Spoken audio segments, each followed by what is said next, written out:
Good evening or afternoon, Patreons. Thanks for joining us. This is the spotlight of the segment of Secret Friends Unite, where we talk to creatives in the entertainment world, pop culture, comics, etc. And tonight, Todd and I are joined by Mr. Ron Marz. Ron, good evening. How are you today? Thank you, guys. I appreciate you having me. Absolutely, you got it. Well, let's hop right into it. I get very simple when I get these rolling. Every story has its first steps. How did you get into this world? How did you find comics, and how did you turn it into a career? I found comics in my basement. Right, that's where you're supposed to find comics. As a right, was there a leprechaun who just gave you left some comics behind in the rainbow? Leprechaun, older brother, one or the other. Right. There you go. Yeah, I mean, I think the first comics I ever looked at were, sort of Silver Age, mostly Marvel. I guess a few DCs and a few other things. Comics that my brother, older brother, had in the basement in an old cardboard box. This, we're not talking bags and boards. We're just talking tattered copies of Stacked vertically. Yeah. Stan and Jack and Stan and Steve and all sorts of foundational stuff that I looked at as a kid. And like I said, I think I was probably too young to actually even read them. But I remember looking at the pictures, and I remember the big square Kirby fingers kind of freaked me out. And but I kept going back to them because they just fascinated me. So once I was old enough, I would pick comics off the spinner rack at the local, the local delicatessen or the local pharmacy / supermarket, wherever I could get them. Yeah. And then as you do, you decide when you hit 12 or 13, well, I've outgrown comics now. I'm a mature individual. I'm a man. Yes. I don't need that stuff. Right. Growing facial hair. Those black and white Conan magazines with, half naked ladies. Well, those are for adults. So I'm going to read those. Right. There you go. Transition. So I put comics away until I think I was a senior in high school, maybe even senior after having graduated, the summer of mid 80s it was. Yeah. And wow. Okay. That's when Simonson was doing Thor and Miller was doing Daredevil. So all of that, that really, lauded stuff is what brought me back in, just picking stuff off the spinner rack. And probably about 5 years later, I was doing it professionally. So, yeah. Wow. Awesome. Good deal. So what was the moment that, you say 5 years later, I was doing it professionally? How did it happen? Jim Starlin, who was a friend, still is, obviously. I just fell into a social circle with Jim Starlin, Bernie Wrightson, and a few other comic professionals that lived in the area where I lived. Oh, that's awesome. And Jim eventually said, "Hey, do you want to write comics?" And you go, "Oh, yeah." And so I was a journalist. I was in college, but I was working as a journalist at the local newspaper. Me too. I copy edited Jim's first prose novel for him. And after I did that, I guess he liked what I did well enough that he said, "Do you want to try this?" And of course you say yes. And of course. Come on now. Jim showed me the format and showed me this is how you do it. And then co-wrote a few issues of Silver Surfer with me.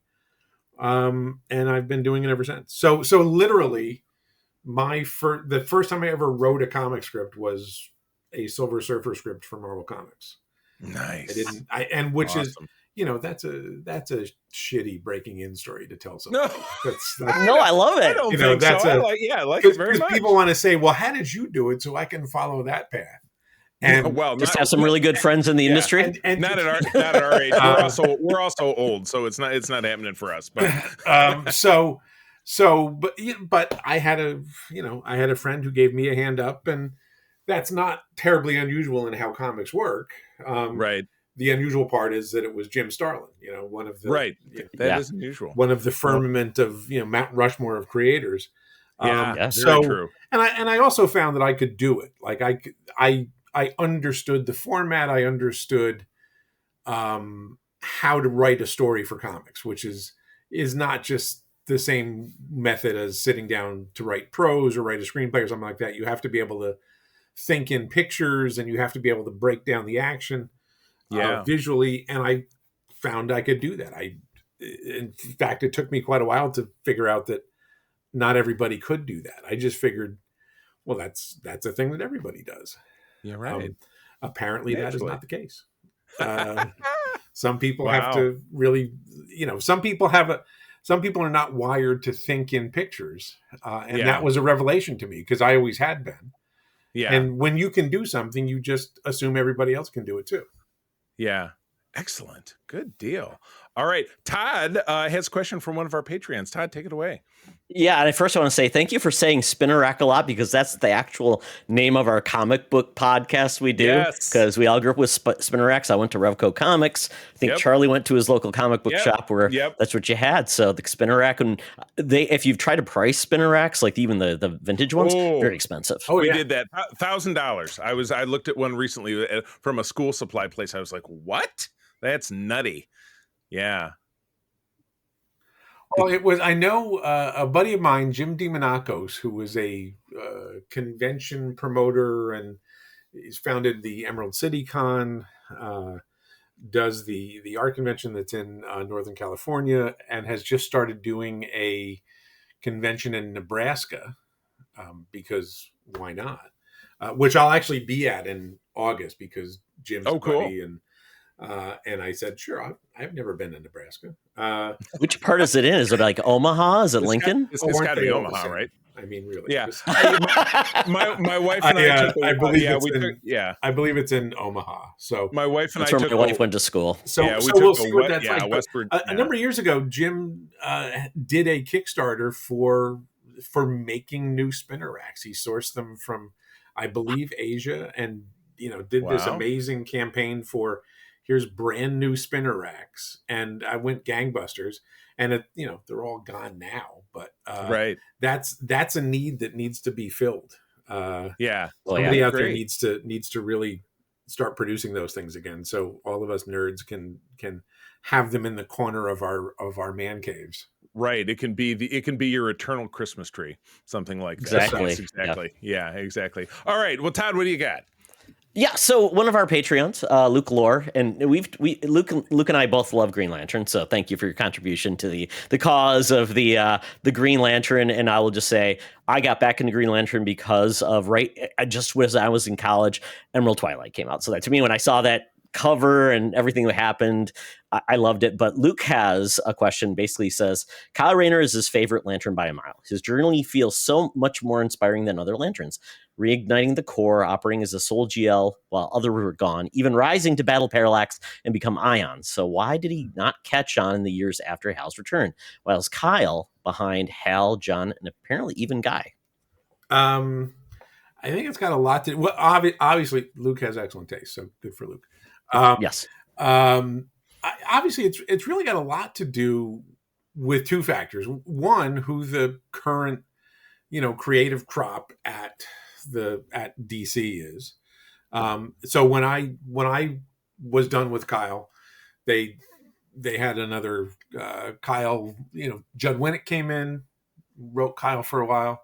Then I came back, and then we did Ion, and so it was around for a number of years. But when Jeff Johns came back to the book and said, I really want to do Hal again, that was really a creative choice by a creator. It wasn't driven by media or anything like that. And then as the series went on, John Stewart was the Green Lantern for Justice League United. And for a lot of people, John Stewart is their Green Lantern, because that's what they grew up with. And Guy Gardner has always, you need an asshole. Gotta have one. You need that character. That's why I'm here. And tell some lies. And certainly with the appearance in the Superman movie, you're gonna, and I believe in the Peacemaker series, I think he's showing up there too. Yes. Yep. Was in the Guy trailer, is going to be around as well. So Green Lantern is one of those franchises where you kind of get to pick your flavor. Most other franchises, you don't get that.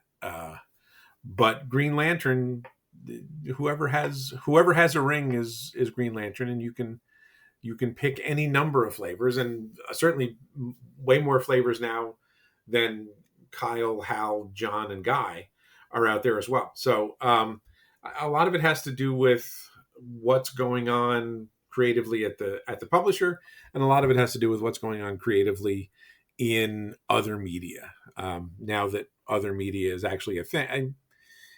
In 1995, when we introduced Kyle, or 94, whenever it was, we didn't have to worry about other media. Right. That was not a consideration. Thankfully so, because we just got to make up Kyle as we kind of wanted to. There was not a lot of fingers in our pie, so to speak. Editorially, we just got to do what we wanted. I don't think you would get that same sort of freedom now, because these are multi-million or billion-dollar franchises, and a lot more eyes are on what you're doing. So right.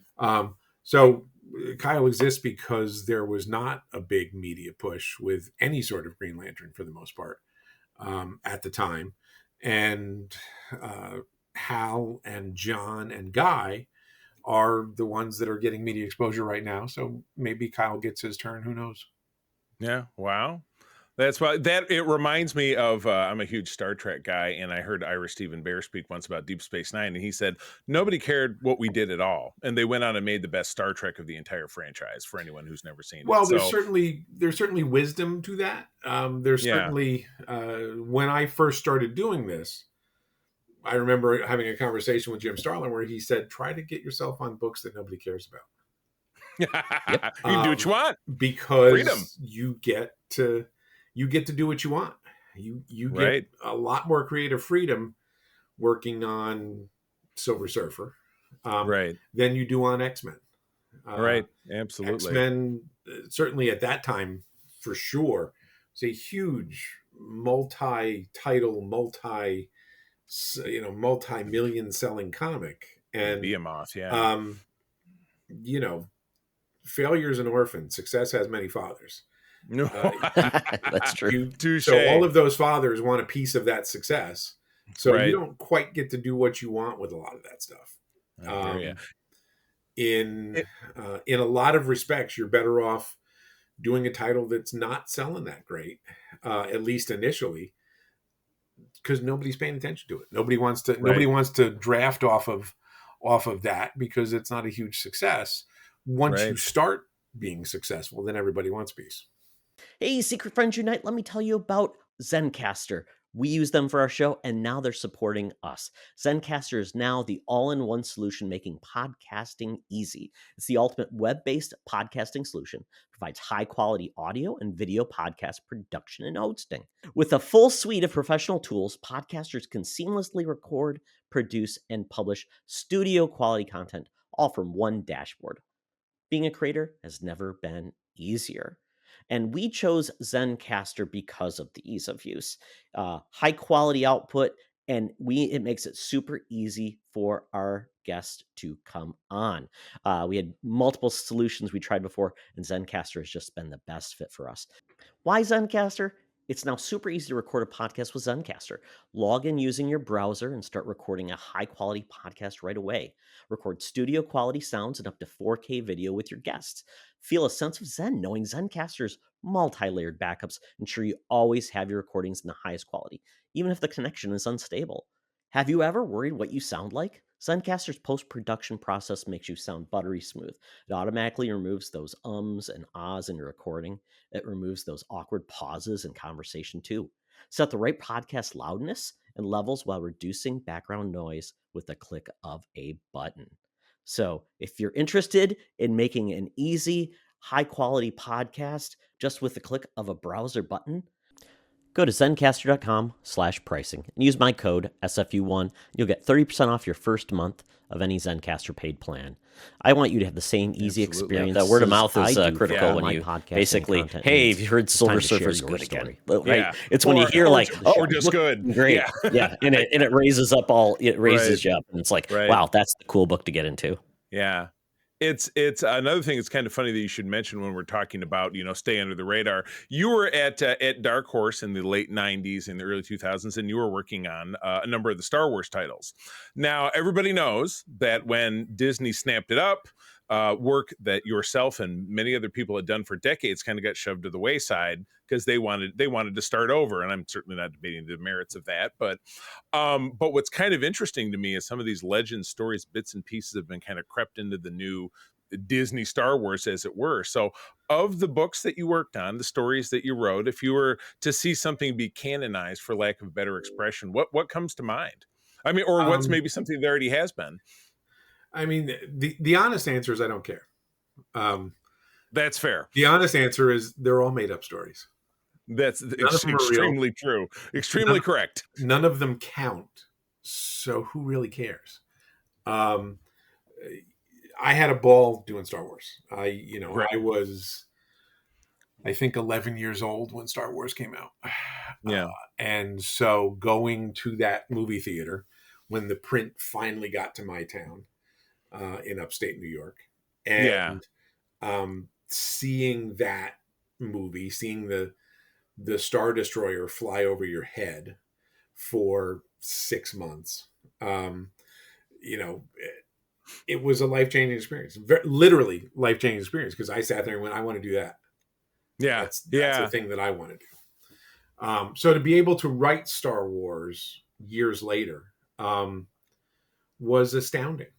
When Dark Horse initially got the license, because in the late '90s, really nobody gave a shit about Star Wars. It was a fallow time for the franchise, which I know is probably shocking to a lot of people, that there was a time when Star Wars was just not much of a thing. Yeah, well, not us. We're old. We know. We were there.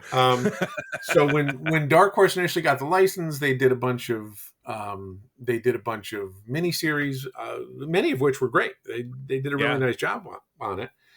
And then when they did the first ongoing Star Wars series, I was actually offered that series to write on a regular basis, like from issue 1. Would you write the ongoing Star Wars series? And like literally 10 days before, I had signed an exclusive contract with DC, and I couldn't do it. I was off the market. Oh man, I was engaged to DC. Boy. So I couldn't. It was the book that I probably would have crawled across broken glass for, but I couldn't do it because I had signed a contract, and that was the way it was. When I was again able to work on other stuff, I went right back to Dark Horse and said, "What do you got?" And in fairly short order, they had offered me Star Wars Tales, first issue, and then the Darth Maul miniseries, and eventually a run on Empire, and then various and sundry one shots and all that. So I had a ball doing all of it. It was great. I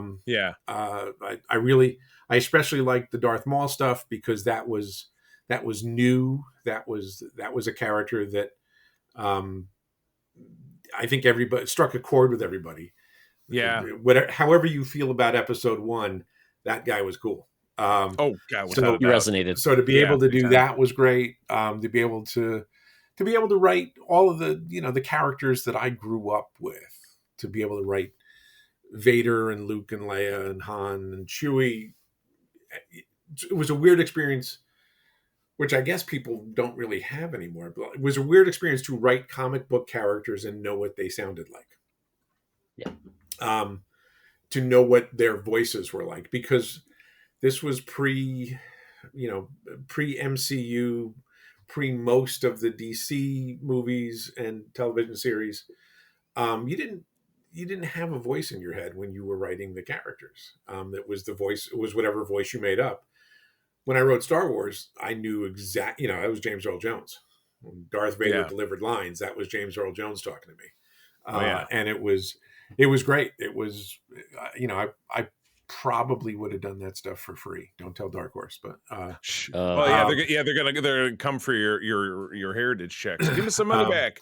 I loved all of that stuff, and I look back at a lot of those stories now and go, oh man, I got to play with those toys. Yeah, So that's it awesome. doesn't matter to me if they're canon or not canon. That's It's fair. all just made up stuff. Yeah. Touche, but of all of it, absolutely.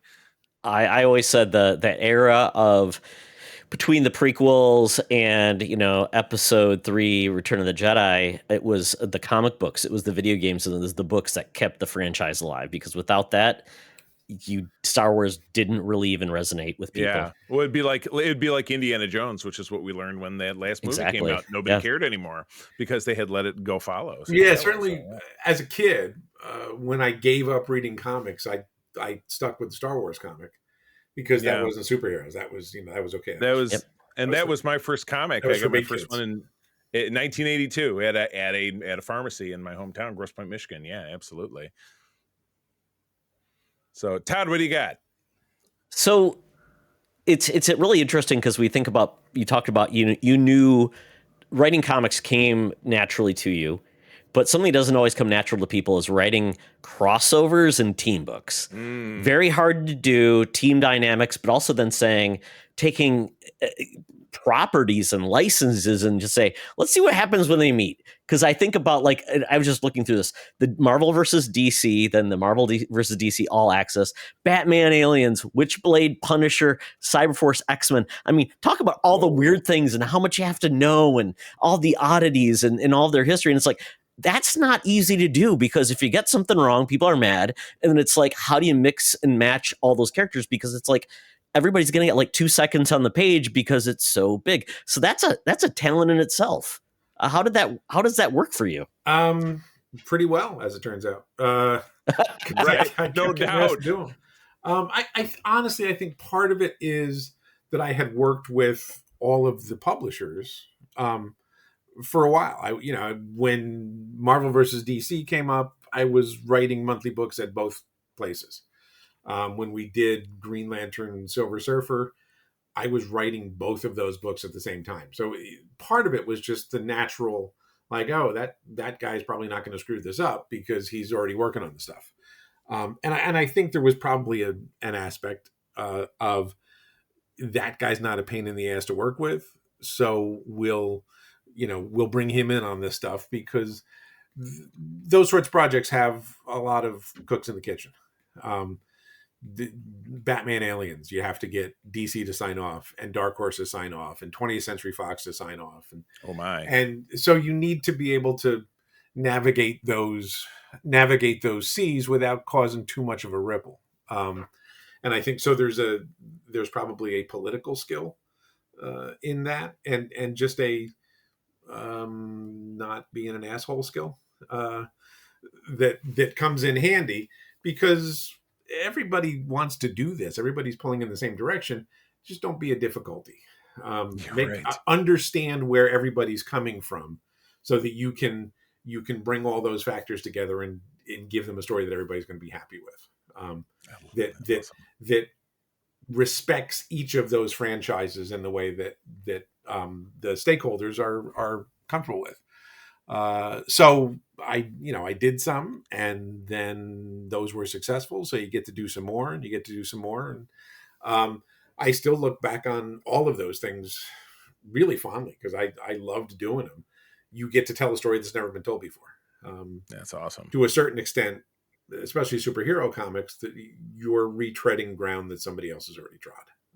Yeah. You're not writing the first time the Fantastic Four fights Doctor Doom. 138 other people have written that story already. Right. And you're just trying to find a way into retelling that story. But when you Right. do something like this, you get to tell a story that nobody else has really had a chance to do. So that would, to me, was always the allure to these things, was to be able to do something that was kind of fresh ground. Yeah. Wow. That's funny because it kind of dovetails into my next question, because retelling things, you had a lot of, I'm a big Marvel guy, so that tends to kind of point where I'm going. But, you said you got your start with Stan and Jack, with Stan and Steve.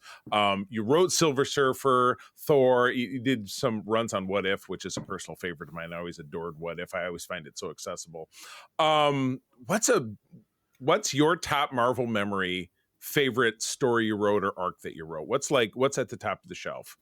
Oh, geez. I'm terrible at answering these questions because I always feel like it's not my, um, that's not my call to make.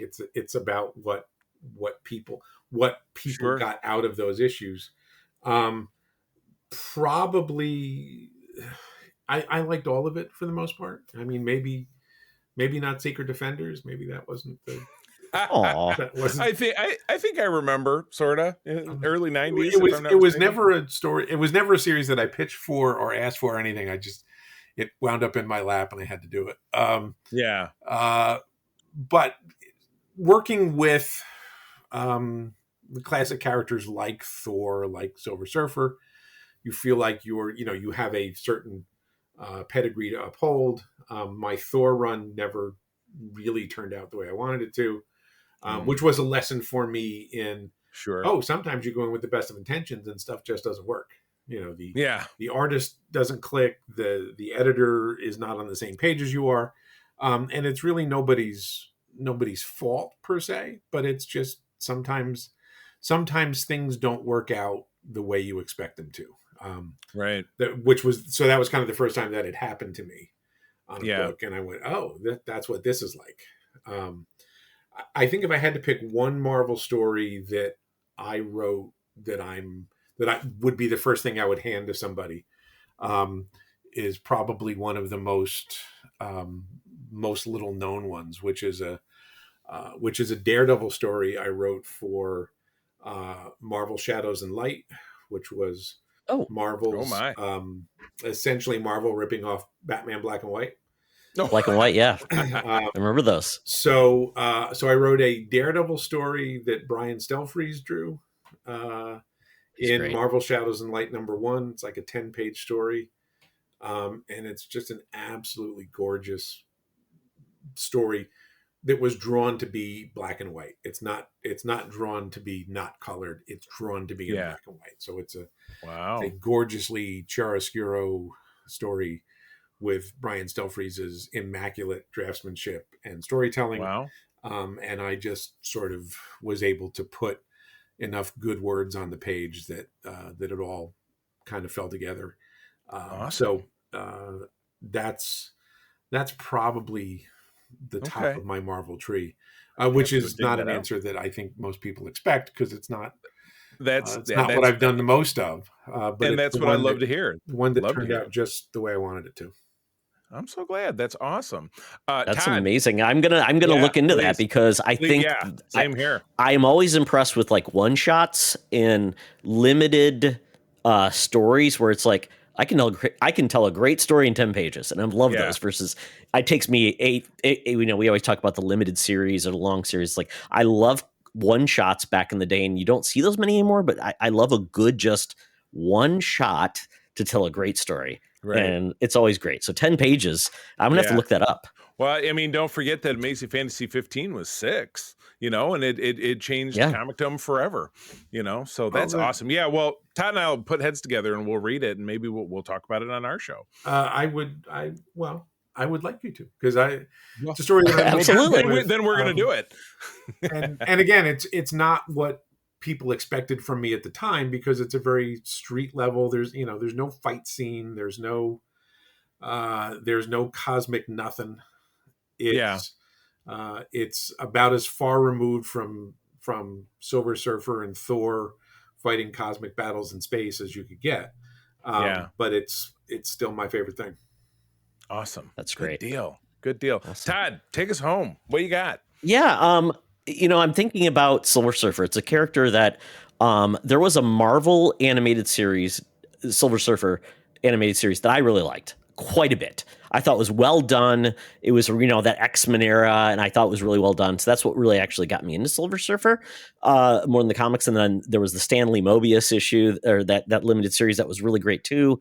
And since then, I've really enjoyed a lot of the Silver Surfer that's come out. And obviously the Cosmic Marvel has just exploded. So now with that, obviously your history with the Silver Surfer, how does it feel to see the Silver Surfer, but a different version of the Silver Surfer come to the silver screen, Shala Ball, in the next big Marvel blockbuster? Is that pretty cool? It's cool, but I'll let you know what I really think after I see the movie. That's Okay, fair. yeah, That's perfect. I never very fair. prejudge anything, and I have no. Somebody reached out to me on social media and said, "Aren't you upset that Silver Surfer's Sad. not a guy?" And I'm like, "Well, first of all, Silver Surfer is just an alien, and Yeah. as far as I've ever seen, he doesn't have any junk. Period. So Yeah, he's Kendall. He's Kendall. He's very Silver Kendall. smooth. Just- He's Yeah, very smooth.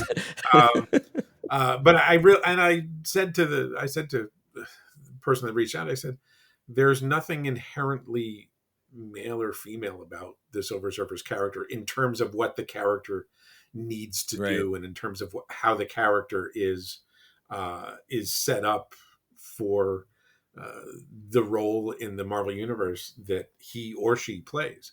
So I don't think it makes any difference. I'm purists will Yeah. be upset, but the comics aren't changed. They say, "Oh, well, what do that changes all of your comics?" No, it doesn't. They're right on the shelf behind me. They're Yeah, right. they're No, completely nobody came and took unchanged. them away. Yeah. So don't worry about it. Comics and film and television, for that part, are bastard cousins. They're not the same thing, and Yeah. stuff that works in comics isn't maybe necessarily going to work the same way in film, and vice versa. So Mhm. I'm mostly concerned when I see any of these movies that did they get the heart of the character right? Yeah. And I think Yeah, Marvel that's has where done it's at. that to great extent, Agreed. very often. And I think Yeah. very often DC has not done that up to this point. Right. They Well, yeah. Agreed. There's sort of a misunderstanding of the core of those characters and what makes them work. Right. In certainly in the Justice League movies and Batman versus Superman and Man of Oh, boy. Steel. I know that those movies have their fans. I don't happen to be one of them, but to Same. me, those aren't those aren't what make those characters work at Yeah. their core. So I think that's why generally Marvel movies have been better, is that they've understood the core characters. The details don't really matter as much.